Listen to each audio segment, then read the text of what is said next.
Hello, and welcome back to another episode of Critical Reactions with your host, Bryan.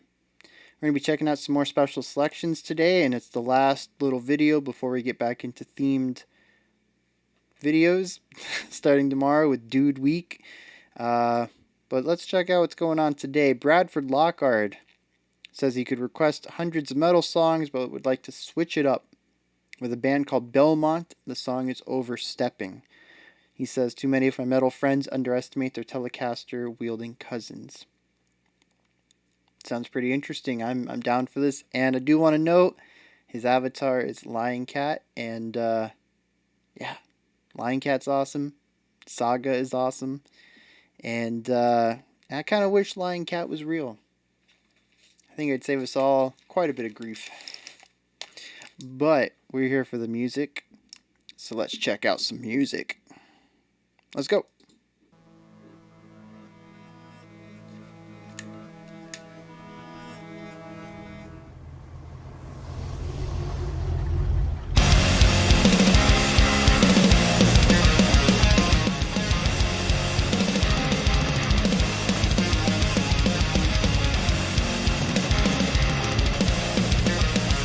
Wow, we are all in here right now.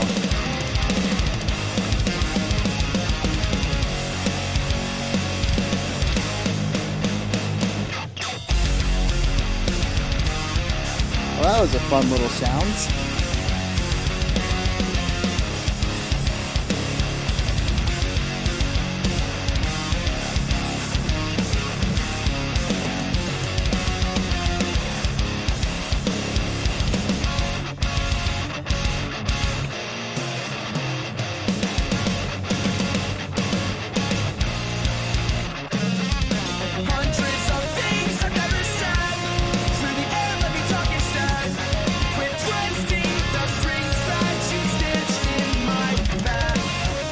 This is the weirdest mashup I've ever heard, and I'm really loving it.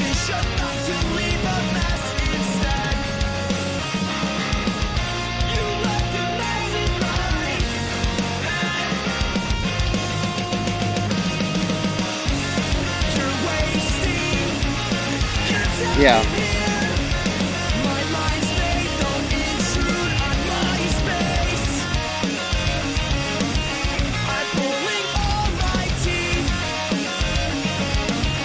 Those little guitar runs are really nice against the spacious vocals in the chorus.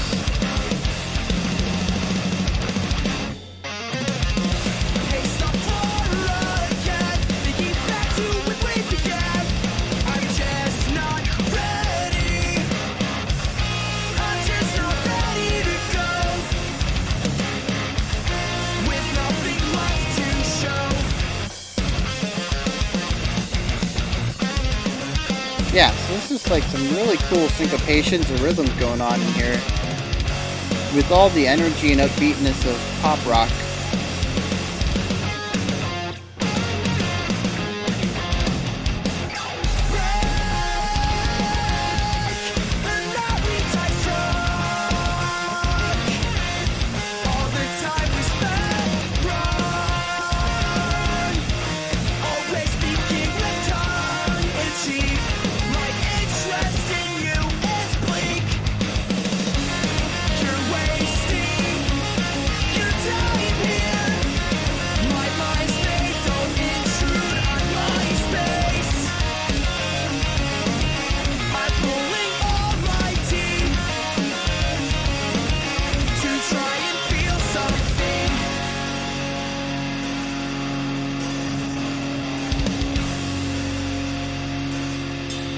Ooh. Cut off the cymbal ring with another hit and ran that into a bell.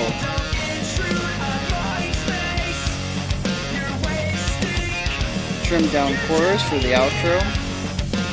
Well, to run into the outro.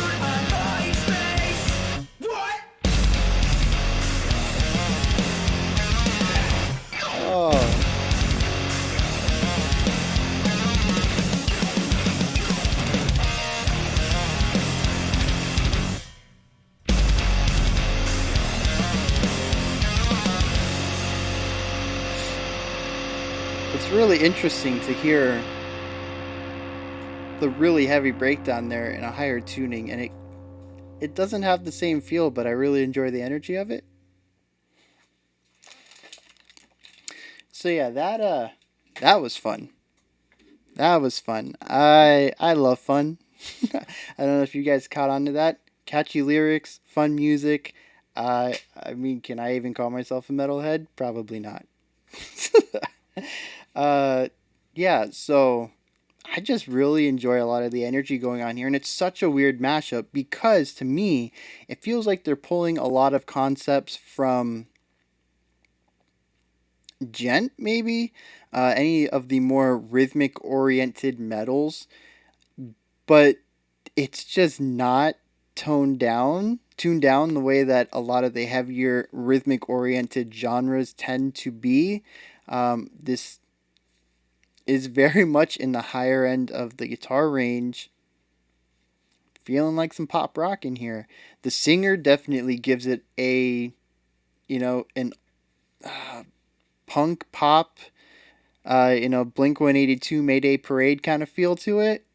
And just that same sort of energy you expect from those bands is in the music as well, but there's a lot more rhythmic concepts going on rather than just your standard, eighth note power chords to play underneath the singing and to drive the energy. There's some interesting rhythmic concepts going on there to kind of give the song a little bit of a technical edge without sacrificing too much in the name of that technicality.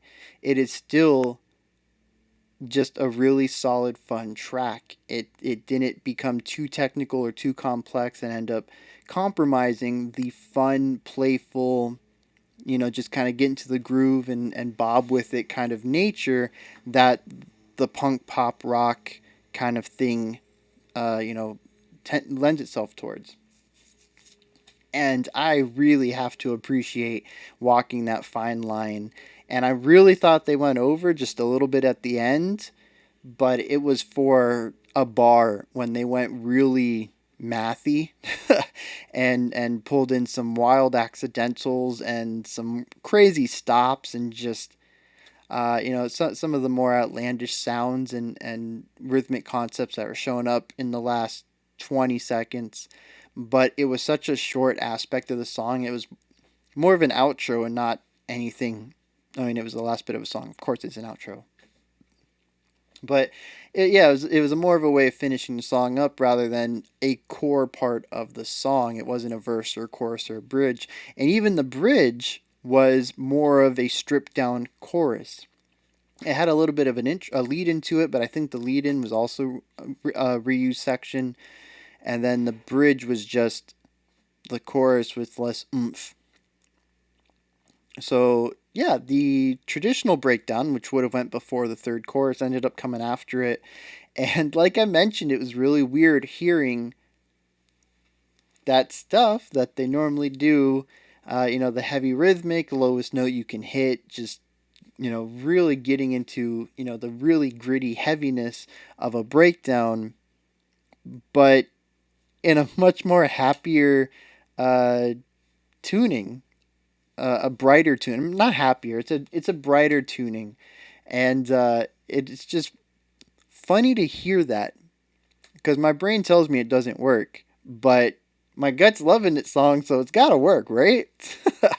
But yeah, so yeah, just all around, I love this track. It is such a strange mashup. I don't know how it works.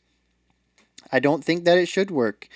Like I said, we're taking a lot of ideas from heavier, lower tuned genres and mashing them up with some of the most highest energy, happy, poppy, upbeat side of rock. And it's just like the bright side of rock and the dark side of metal smashed together. And we get this punk rock with pop punk, pop punk rock. I don't know. This punky pop rock with this rhythmic edge to it, and it's just really cool. They have a really nice way of kind of balancing everything. There's a lot of high end here, and it doesn't really get muddy. Yeah, you can still distinctively hear all the melody lines. I think it's really important that in the chorus, when they brought in the guitar actually doing a run, the vocalist kind of stepped back a little bit. He had a lot of pause between his lines, and they just really intelligently incorporated some of the more instrument heavy aspects into a more vocal oriented genre. So that's just, I mean, just all around, just really, really clever things going on here. And I love it. You guys can hit me up in the comments though. Let me know. Bradford, fantastic pick. I'm really glad you went with this rather than, as you said, hundreds of metal songs. I'm sure they all would have been fantastic, but this was just good. I'm glad you recommended it. Everyone else though, like I said, hit me up in the comments. Let me know what you thought of it, whether you enjoyed it or not.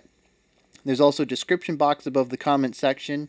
You can check out some links in there, including a Patreon link, which you join that, you can join up with the Discord community as well as, vote on future content for the channel. There's links in there if you want to see any of the videos that YouTube's blocked. There's links to watch those. There's also a like, a subscribe, and a bell button right around there. I think it's above the description box. One of these days, I'm going to stop being so vague with this and actually go look at what is under the YouTube video and realize the positional relationship between these different things. But I have not yet. Kind of weird. I use YouTube every day and I have no idea what the layout looks like. But I'll be back tomorrow, 5 p.m. Eastern Standard Time, 9 p.m. UTC, with the Dude, you need to check this out week, which I'm really excited about because, like I said, we're going to have some influential bands. We're going to have some bands that created genres. We're going to have some bands that are just wildly popular and how have I not checked them out. And hopefully somewhere in the mix, it's a band that's maybe not exactly popular, but right up my alley. Something that I definitely should check out because I'll end up buying their albums. So just anything that I need to be checking out is what we're going to be looking at next week. All right, so I say next week, but it's really tomorrow. It's kind of weird that tomorrow is next week. Like, those two time frames should never be equal, and one day a week they are. Anyways, you guys stay safe out there. Keep being awesome. And have a fantastic morning, afternoon, or evening whenever you choose to watch my videos.